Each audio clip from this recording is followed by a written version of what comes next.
بسم الله الرحمن الرحيم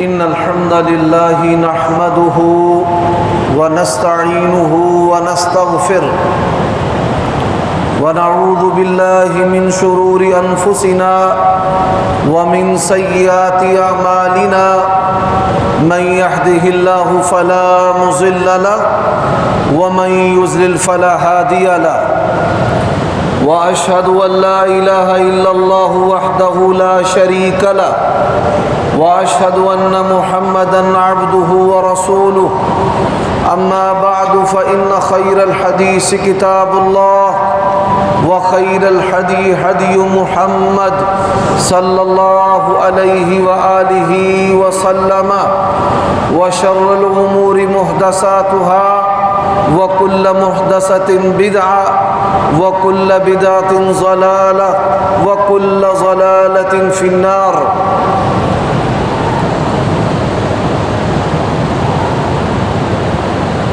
اللهم صل وسلم على نبينا محمد وبارك وسلم وصل عليه وعلى آله وأصحابه وأتباعه إلى يوم الدين. أعوذ بالله من الشيطان الرجيم. إلا تنصروه فقد نصره الله إذ أخرجه الذين كفروا ثاني اثنين إذ هما في الغار إذ يقول لصاحبه لا تحزن إن الله معنا.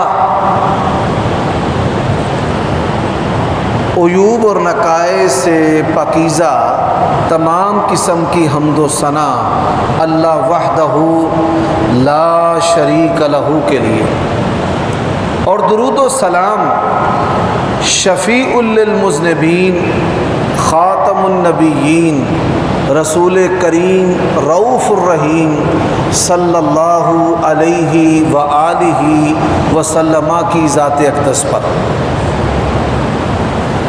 سورۃ توبہ کی آیت کریمہ کا میں نے کچھ حصہ آپ کے سامنے تلاوت کیا ہے. اس آیت سے مراد نبی صلی اللہ علیہ وآلہ وسلم اور حضرت ابو بکر صدیق رضی اللہ تعالی عنہ.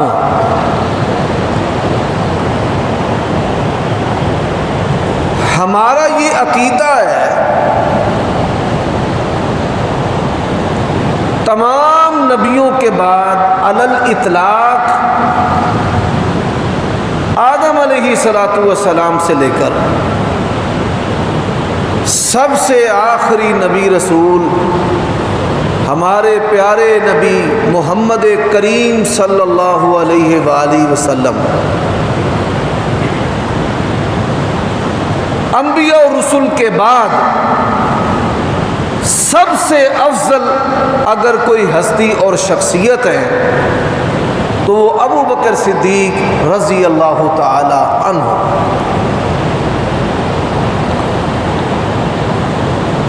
ان کے بڑے فضائل اور مناقب ہیں جو اللہ تبارک و تعالی اور اس کے رسول صلی اللہ علیہ وآلہ وسلم کی طرف سے ہیں.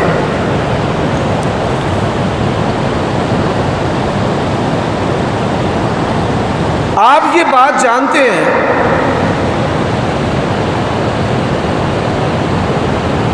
ہمارا یہ بھی عقیدہ ہے کہ نبی علیہ الصلوۃ والسلام کی بیویاں، آپ کے داماد اور آپ صلی اللہ علیہ وآلہ وسلم کے تمام اصحاب یہ اللہ تبارک و تعالیٰ کے منتخب کردہ ہیں. اللہ تبارک و تعالیٰ نے ان کو اپنے نبی کی صحبت کے لیے پسند کیا ہے، اور یہی صحابہ کرام رضوان اللہ علیہ مجمعین کا عقیدہ تھا. جنت میں جانے کے لیے صحابہ کرام رضوان اللہ علیہ مجمعین کی محبت شرط ہے، اور بالخصوص حضرت ابو بکر عمر رضی اللہ تعالی عنہما کی محبت۔ صحیح بخاری کے اندر حدیث ہے، ایک بندہ نبی صلی اللہ علیہ وآلہ وسلم کے پاس آیا، اس نے کہا اسأل مرافتک فی الجنہ، جنت میں آپ کا ساتھ چاہیے۔ اس کا سوال کیسا پیارا ہے، صرف جنت نہیں، جنت میں آپ کا ساتھ چاہیے۔ اب سوال بہت بڑا ہے۔ نبی علیہ الصلوۃ والسلام نے اسے کہا کہ ما عادت لہا، تو نے تیاری کیا کی ہے؟ وہ بڑی انکساری سے کہنے لگے کہ میں نے کوئی زیادہ نفلی نمازیں نہیں پڑھی، نفلی روزے نہیں رکھے، کوئی زیادہ صدقہ و خیرات نہیں کیا، لیکن ایک بات ہے، میں اللہ تبارک و تعالی اور اس کے رسول سے دنیا کی ہر چیز سے بڑھ کر محبت کرتا ہوں، مجھے آپ سے بڑی محبت ہے۔ دنیا میں بھی نبی علیہ السلام کی جدائی برداشت نہیں، اور آخرت میں بھی نبی علیہ الصلوۃ والسلام کی جدائی برداشت نہیں، جنت میں بھی آپ کا ساتھ چاہیے۔ نبی علیہ الصلوۃ والسلام نے فرمایا سن، جس طرح یہ دو انگلیاں آپس میں ملی ہوئی ہیں، اس طرح اللہ تبارک و تعالیٰ تجھے میرے ساتھ جنت میں جمع کر دے گا۔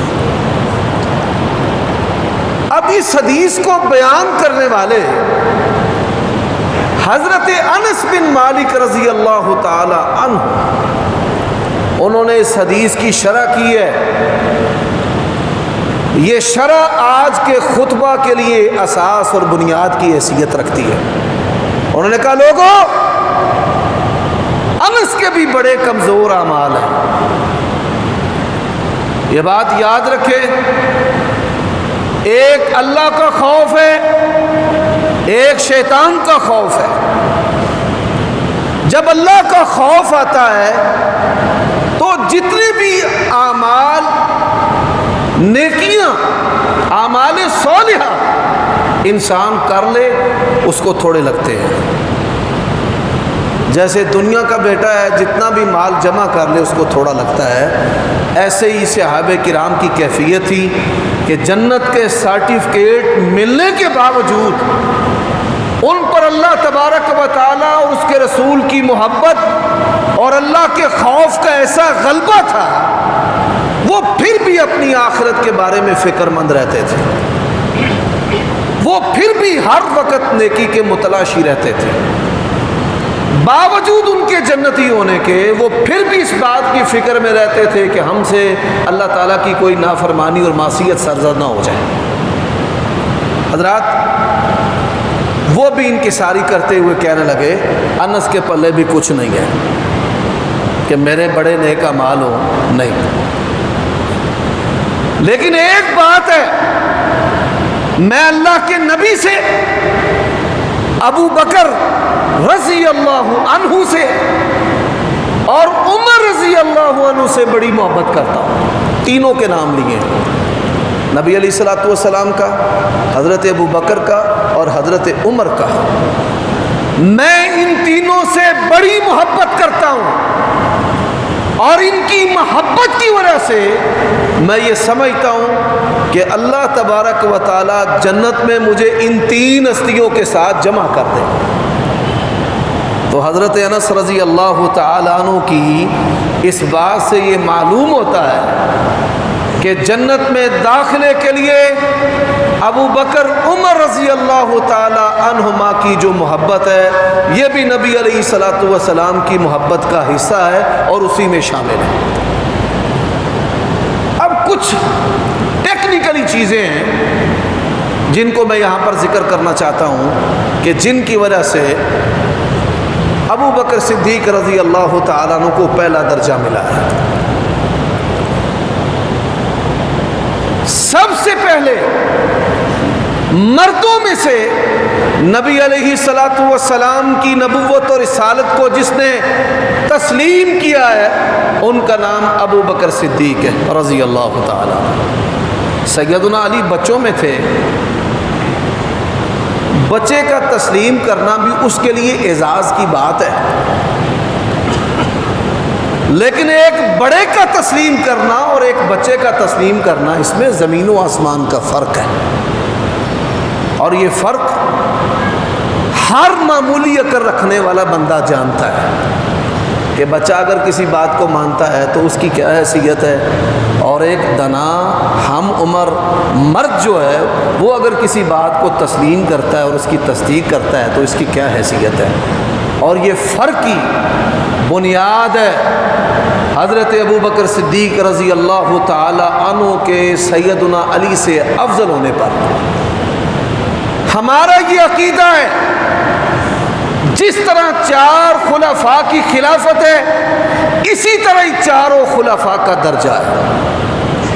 سب سے پہلا درجہ ابو بکر صدیق رضی اللہ تعالیٰ عنہ کا، پھر حضرت عمر کا، پھر حضرت عثمان کا، اور پھر حضرت علی کا۔ یوں سمجھ لیں جو خلافت راشدہ اور پھر ان کے فضائل کا بالترتیب اسی طرح قائل ہے، عقیدہ رکھتا ہے، اس کو اہل سنت میں سے کہا جاتا ہے یا سنی کہا جاتا ہے۔ ابو بکر صدیق رضی اللہ تعالی عنہ نبی صلی اللہ علیہ وآلہ وسلم سے عمر میں 2 سال چھوٹے تھے، اور اعلان نبوت سے پہلے مورخ مسلمان ہو یا کافر، سنی ہو یا شیعہ، سب کا اس بات پر اتفاق ہے کہ نبی علیہ الصلوۃ والسلام کے شب و روز میں آپ کا اگر کوئی دوست تھا تو ابو بکر صدیق رضی اللہ تعالی عنہ۔ یہی وجہ ہے کہ آپ صلی اللہ علیہ وآلہ وسلم برملا اس بات کا اظہار کیا کرتے تھے کہ سب سے زیادہ اپنے مال اور اپنے وقت پر میرے ساتھ نیکی کرنے والا اگر کوئی ہے تو ابو بکر صدیق ہے، احسان کرنے والا۔ اور اللہ تبارک و تعالیٰ نے سب سے زیادہ، یہ نبی علیہ السلام کے الفاظ ہیں کہ مجھے جس کے مال اور وقت سے فائدہ دیا ہے وہ ابو بکر صدیق رضی اللہ تعالی عنہ۔ اور یہ واحد صحابی ہیں کہ جن کی 4 پشتوں کو صحابی ہونے کا شرف حاصل ہے۔ ان کے والدین بھی صحابی، یہ میاں بیوی بھی صحابی، ان کی اولاد بھی صحابی، اور ان کے پوتے اور نواسیاں جو ہیں اسماء بنت ابی بکر، ان کے بیٹے عبداللہ ابن زبیر، یہ 4تھی پشت ہے، یہ بھی صحابی ہے۔ جو یہ کمال درجہ ملا ہے اس کا بنیادی سبب کیا ہے؟ ہم آپس میں عموماً معاشرے میں بات کرتے ہیں کہ فلاں بندہ جو ہے نا وہ بائی نیچر، فطرتی پیدائشی طور پر بڑا اچھا ہے۔ ابو بکر صدیق رضی اللہ تعالیٰ عنہ بائی نیچر نبی علیہ الصلوۃ والسلام جیسے تھے، فطرتی طبی طور پر، کہ ان کے اوصاف اپنے ممدوح اور اپنے مقتداء و پیشوا نبی کریم صلی اللہ علیہ وآلہ وسلم کے ساتھ ملتے تھے۔ اور یہ ہم مزاجی، یہ بنیاد بنی نبی علیہ الصلوۃ والسلام اور سیدنا ابو بکر صدیق رضی اللہ تعالیٰ عنہ کی دوستی کی، کہ اعلان نبوت سے پہلے بھی ابو بکر دوست تھے اور اعلان نبوت کے بعد بھی اسی دوستی کے درجے پر فائز رہے۔ جو پہلا نمبر اعلان نبوت سے پہلے کہ نبی علیہ السلام نے جب اعلان کیا کہ میں اللہ کا نبی ہوں، اس سے پہلے بھی آپ کے 1 نمبر دوست جو ہیں وہ ابو بکر صدیق رضی اللہ تعالیٰ، اور نبوت کو تسلیم کرنے کے بعد بھی اسی درجے پر رہے، اور اسی درجے کے لیے ایسے ایسے بڑے اعمال کیے دنیا کے اندر جس کی مثال نہیں ملتی۔ پہلا واقعہ سبحان الذي اسرى بعبده ليلا من المسجد الحرام الى المسجد الاقصى الذي باركنا حوله لنريه من آياتنا انه هو السميع البصير. ایک مہینے کی مسافت تھی مکہ سے بیت المقدس مسجد اقصی کی. نبی علیہ السلام نے اپنے مخالفین کے سامنے کہا کہ رات کے کچھ حصے میں نے مکہ سے مسجد اقصی کا سفر کیا اور وہاں پر میں نے نبیوں کو نماز پڑھائی.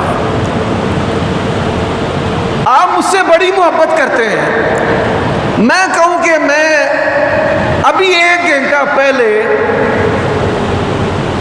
یہاں تھا اور پھر 1 گھنٹہ میں امریکہ چلا گیا اور پھر واپس آ کر آپ کے سامنے خطبہ دوں گا، تو آپ نے سمجھنا مولوی سٹ پٹا گیا، اس کا دماغ جو ہے وہ خراب ہو گیا. یہ ہو ہی نہیں سکتا.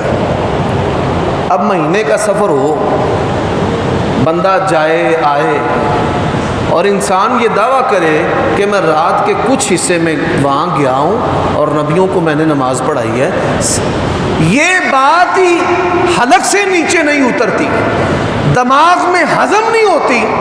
اللہ کے نبی صلی اللہ علیہ وسلم اس سے بھی آگے بڑھے، فرمایا پھر وہاں سے اللہ تعالیٰ مجھے پہلے آسمان پر لے گیا.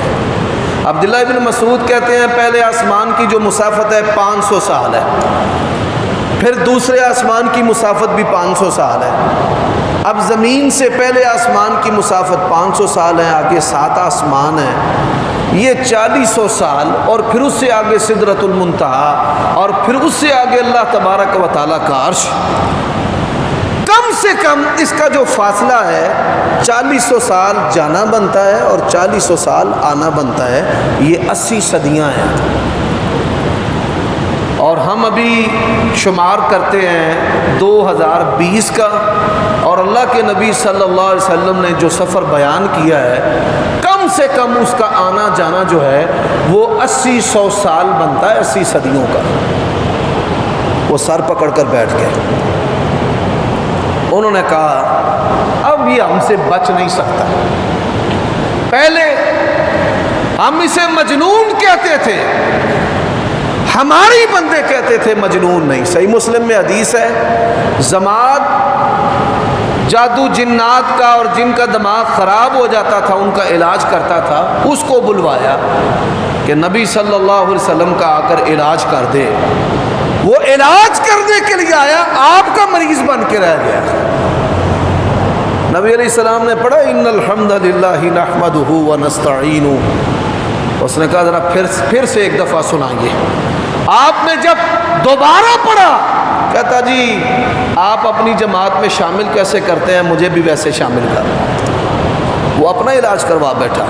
اور اللہ نے کیا کہا ہے، نون والقلم وما یسطرون ما انت بنعمت ربک بمجنون.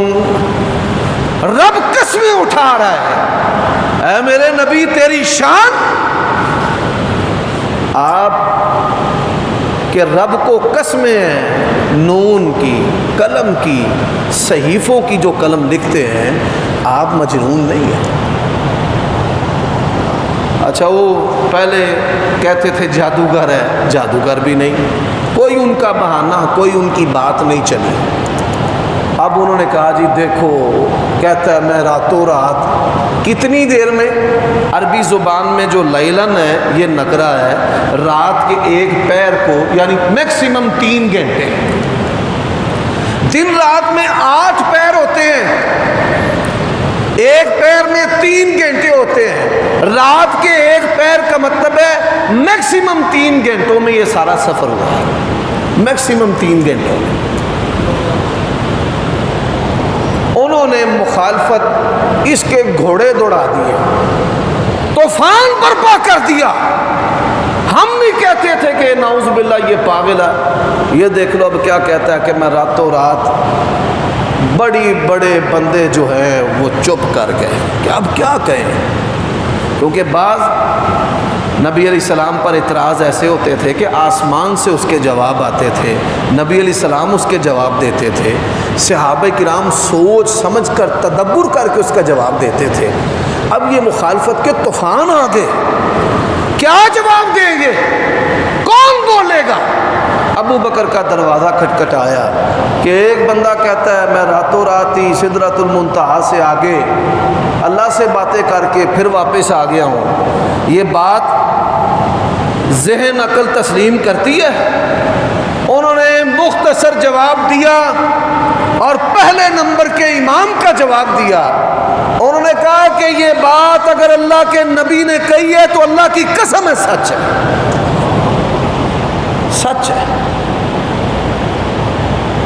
آپ بڑے بڑے ذہین فتین لوگ بیٹھے ہیں، آپ جتنا مرضی سوچ لیں، عقل کا جو زاویہ اللہ نے تسلیم کرنے کے لیے حضرت ابو بکر کو عطا کی ہے وہاں تک پوری دنیا کا ایمان نہیں جا سکتا۔ پوری دنیا کے ایمان کی بات الگ ہے، صحابہ کی جماعت کا ایمان نہیں جا سکتا۔ اچھا بھائی ایک اور میں مثال دیتا ہوں۔ میری عمر جو ہے وہ 40 سال کے قریب ہے، بیٹیاں جو ہیں وہ اللہ تعالیٰ کی توفیق سے بڑی ہیں، جوان ہو رہی ہیں۔ میرا ہم عمر دوست، میں بہت بڑی سنگین مثال دے کر آپ کو حضرت ابو بکر کا درجہ سمجھانے کی کوشش کرنے لگا ہوں۔ میرا ہم عمر دوست یا مجھ سے کوئی بڑا جو دوست ہو، ہم نے اکٹھے زندگی گزاری ہو، اس کے بھی بچے ہوں، جوان ہوں، شادی شدہ ہوں، وہ نواسوں والا ہو،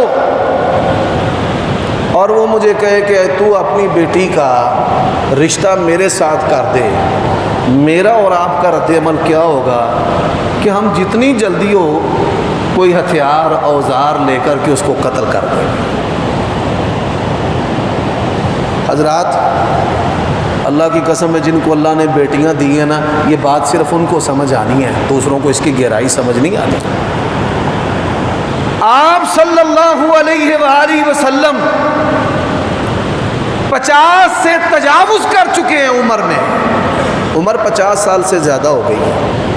پہلا نکاح سیدہ خدیجہ سے کیا، فوت ہو گئی۔ دوسرا نکاح سیدہ سودا بنت زمع ام المومنین سے کیا۔ رسول اللہ صلی اللہ علیہ وسلم کی عمر مبارک 53-54 سال ہو گئی ہے، 55 کے قریب۔ آپ صلی اللہ علیہ وسلم فرماتے ہیں کہ مجھے خواب آئی۔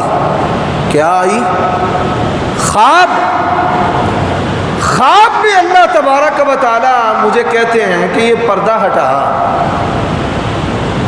سبز رنگ کے ریشم کے کپڑے میں ایک لپٹی ہوئی گڑیا ہے۔ اللہ کہتے ہیں اس کا چہرہ کھول کے دیکھ، اور میں شرم کی وجہ سے تردد کرتا ہوں، جیسے انسان حیا والا تردد کرتا ہے۔ اللہ اکبر۔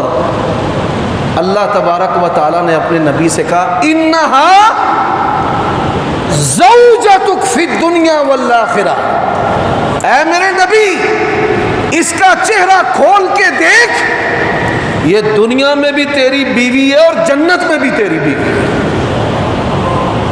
نبی علیہ السلام فرماتے ہیں میں نے جب وہ کپڑا خواب میں ہٹایا تو میں نے دیکھا کہ وہ عائشہ ابو بکر صدیق کی بیٹی۔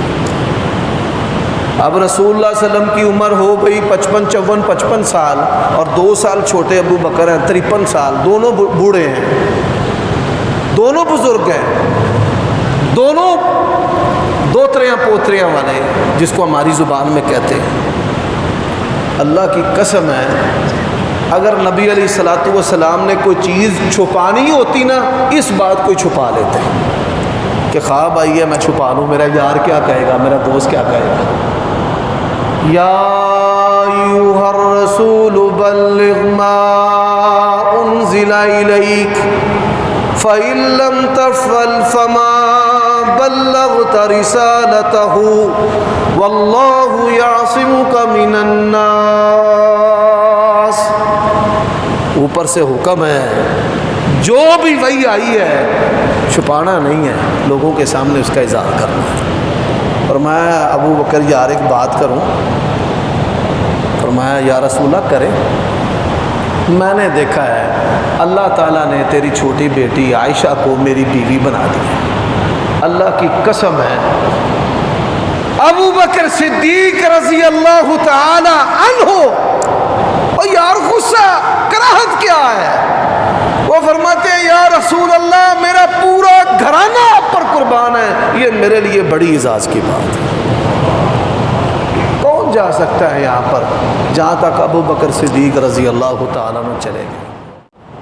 اچھا بڑی عجیب بات ہے، گزشتہ دنوں سوشل میڈیا پر ایک کلپ وائرل ہوا ہے اسلام آباد کے اندر. ایک بدبخت بد نصیب کالی زبان والا حضرت ابو بکر صدیق رضی اللہ تعالیٰ عنہ کو کافر بنا رہا ہے. ہم لوگوں کو کہتے تھے کہ یہ بڑے گندے لوگ ہیں، یہ متے کرتے ہیں، اپنی بیٹیوں کی شرمگاہوں کی تجارت کرتے ہیں، یہ دنیا کے اندر واحد دیوس قوم ہے کہ خود اپنی بیٹیوں اور بہنوں کی تجارت کر کے کمائی اور مال کھانے والا طبقہ یہ وہ جماعت ہے. اور پھر اس گناہ کے نتیجے میں جو پیدا ہونے والے لوگ ہیں وہ صحابہ کرام پر زبان درازیاں کرتے ہیں. اچھا ہم کہتے تھے کہ یہ صحابہ کرام کو گالیاں دیتے ہیں، لوگ مانتے نہیں تھے، وہ نہیں ہو مولوی ہو تسی ایویں ہی ڈنڈ پائیے.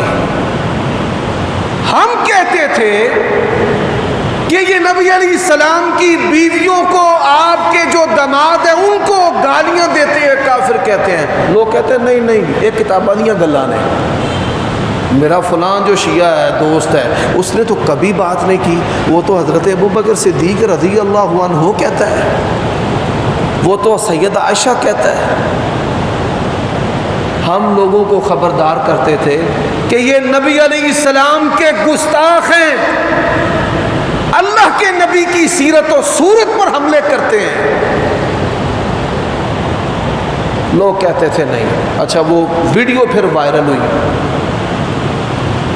اور آج تک پاکستان میں ان کے کسی بندے نے میڈیا پر آ کر ان چیزوں کی نفی نہیں کی کہ نہیں فلاں نے جو کیا ہے بکواس کرتا ہے، ہم ان کو مسلمان مومن جنتی مانتے ہیں. نہیں، ہم لوگوں کو کہتے تھے کہ یہ اللہ کی بھی توہین کرتے ہیں. ویڈیو وائرل ہو گئی، لوگوں نے خود سنا کہ تہاڈا رب جڑا جنوں تسی رب مانتے ہو وہ تے عہد دے وچ نبی دی مدد نہیں کر سکیا، انہیں اور کسی دی مدد کی کرنی ہے.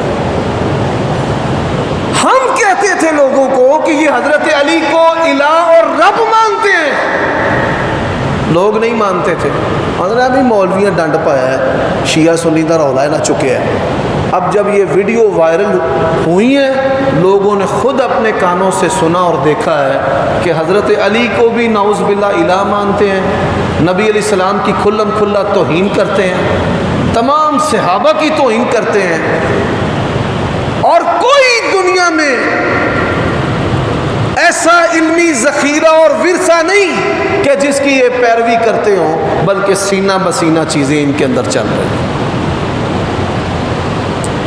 اور اپنے آپ کو کافر کہلوانے کے یہ خود ذمہ دار ہے. ہم کہتے ہیں نا کافر. آپ یہ بات جانتے ہیں کہ ہم نے کئی دفعہ اس بات کا اظہار کیا ہے کہ شیعہ کو علی الاطلاق اور عمومی طور پہ کافر نہیں کہنا چاہیے. اب جن کو لوگ اور علماء کافر کہتے ہیں وہ اپنے آپ کو کافر کہلوانے کے خود ذمہ دار ہیں. وہ کافر کن کو کہتے ہیں؟ صحابہ کرام کو، ابو بکر عمر عثمان کو.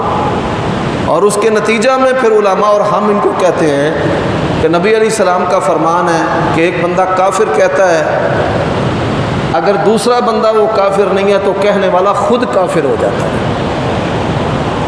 خود.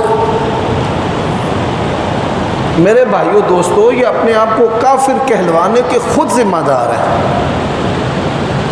جن لوگوں نے حضرت علی کی الوہیت کے دعوے کیے اور اللہ تعالیٰ کی کھلم کھلا توہین کی ہے، کسی ایک بندے کو بھی سزا نہیں ملی. آپ لکھیے سوشل میڈیا میں یوٹیوب پر غضنفر عباس تونسوی، وہ بکواسی کھلم کھلا آ جائے گا سامنے. حتیٰ کہ یہاں تک کہتے ہیں کہ تمہارے رب کو بھی علی نے پیدا کیا.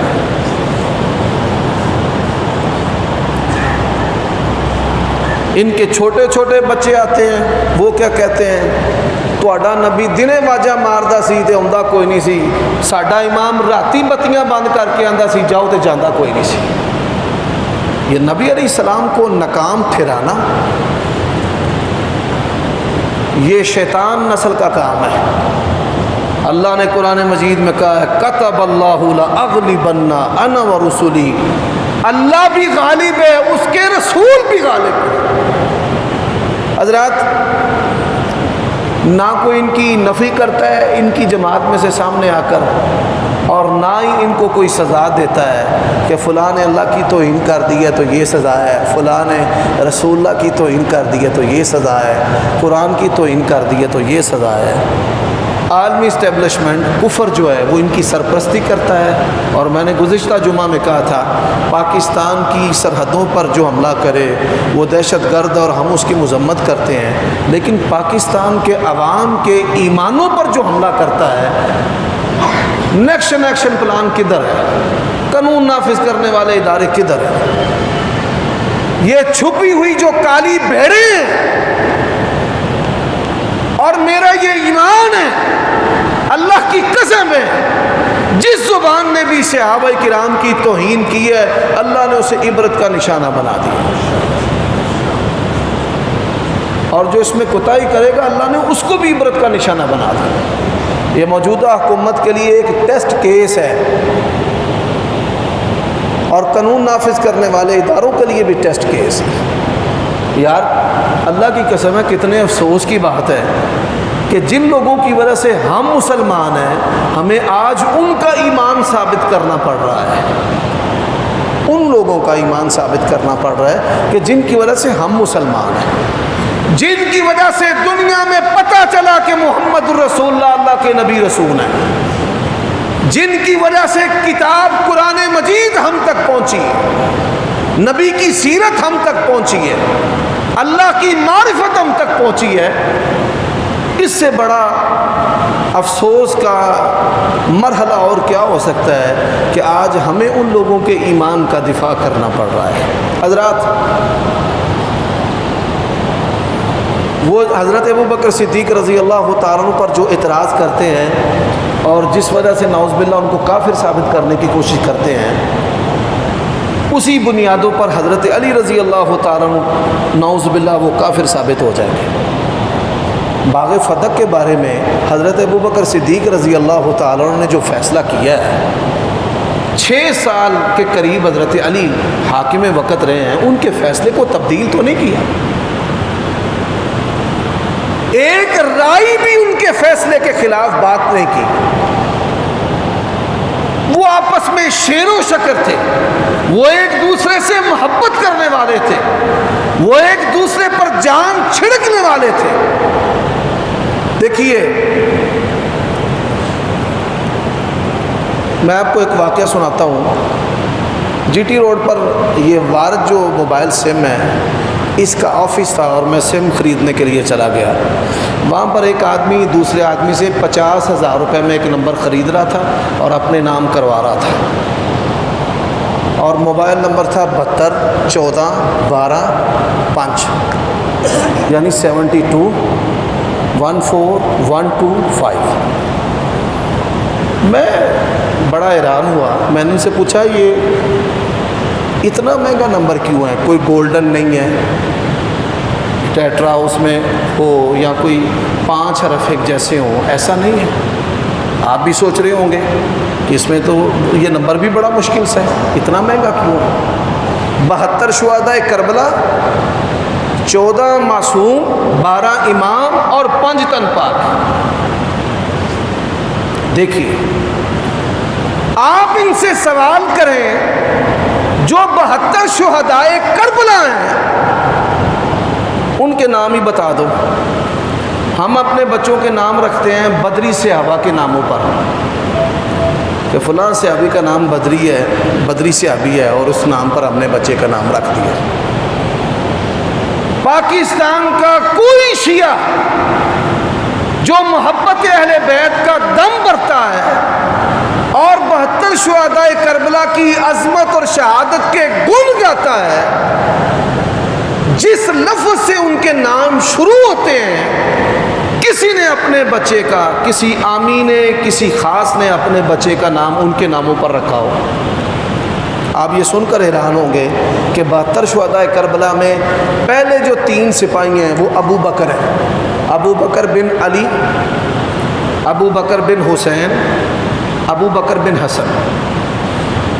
پھر 3 سپاہیوں کے نام عمر ہیں، عمر بن علی، عمر بن حسن، عمر بن حسین۔ مجھے بتا دو، کوئی تم کہتے ہو ہمیں اہل بیت سے محبت ہے، پاکستان کے کسی شیعہ نے اپنے بچے کا نام ابو بکر رکھا ہو؟ نجف اشرف میں جاتے ہیں زیارت کرنے کے لیے، عراق میں، عراق نجف اشرف میں، وہاں پر قبروں پر جو بنی عمارات ہیں جن کو روزے کہتے ہیں، ان روزوں پر ابو بکر بن علی اور عمر بن علی کی قبریں موجود ہیں اور بڑے بڑے نام لکھے ہوئے ہیں۔ کوئی بتا دے، ہر تیسرا چوتھا ہم میں سے نکلے گا علی رضا، محمد علی، غلام علی، محمد حسین، غلام حسین۔ کیوں بھائی، نام ہے کہ نہیں ہمارے اندر؟ ہم اہل بیت سے محبت کرتے ہیں۔ ہمارے ہر دوسری تیسری بیٹی کا نام فاطمہ نکلے گا، ہر دوسری تیسری، زینب، فاطمہ، ام کلثوم، فروہ، فضہ۔ کوئی پاکستان کے اندر بندہ بتا دیں کہ جناب فلاں آغا نے، فلاں مجتہد نے حضرت علی کی سنت پر عمل کرتے ہوئے اپنے بچے کا نام ابو بکر رکھا ہے، عمر رکھا ہے۔ 2 سپاہیوں کے نام عثمان ہیں، ایک عثمان بن علی، حضرت علی کے بیٹے عثمان ہیں، اور ایک عثمان بن حسن۔ اہل بیت کا جو سب سے پسندیدہ نام ہے لڑکوں میں وہ ابو بکر عمر ہے، اور اہل بیت کا سب سے پسندیدہ نام لڑکیوں میں وہ حضرت عائشہ کے نام پر عائشہ ہے۔ ہمیں بھی بتاؤ نا کہ تم اہل بیت سے یا صحابہ کرام سے عملی محبت کرتے ہو۔ تو یہ ملک کو خانہ جنگی کی طرف دھکیلنا، یہ سازشیوں کی سازش ہے۔ یہ اہل السنہ کا ملک ہے، یہاں کی عوام 90% کے قریب اہل السنہ ہے جو خلافت راشدہ کو مانتے ہیں۔ اللہ کی قسم اٹھا کر کہتا ہوں، یہ بات نوٹ کر لو، ابو بکر، عمر، عثمان، علی، عائشہ، فاطمہ، ہم ان کے ذریعہ رسالت کو تسلیم کرنے کے قائل ہیں، ان کے بغیر ہم رسالت کو تسلیم کرنے کے قائل نہیں ہیں۔ ان کے ذریعہ دین اسلام اسلام ہے، ان کے بغیر اسلام اسلام نہیں ہے۔ اور یہی وجہ ہے کہ ان لوگوں نے اسلام کا کوئی عقیدہ اور عمل ایسا چھوڑا ہی نہیں کہ جس میں اللہ اور اس کے رسول کی مخالفت نہ کی ہو۔ میں انہی الفاظ اور فکر پر اکتفا کرتا ہوں، باقی باتیں آئندہ خطبہ جمعہ میں ہوگی۔ اقول قولی ھذا واستغفر اللہ لی ولکم ولسائر المؤمنین والمؤمنات فاستغفروہ انہ هو الغفور الرحیم۔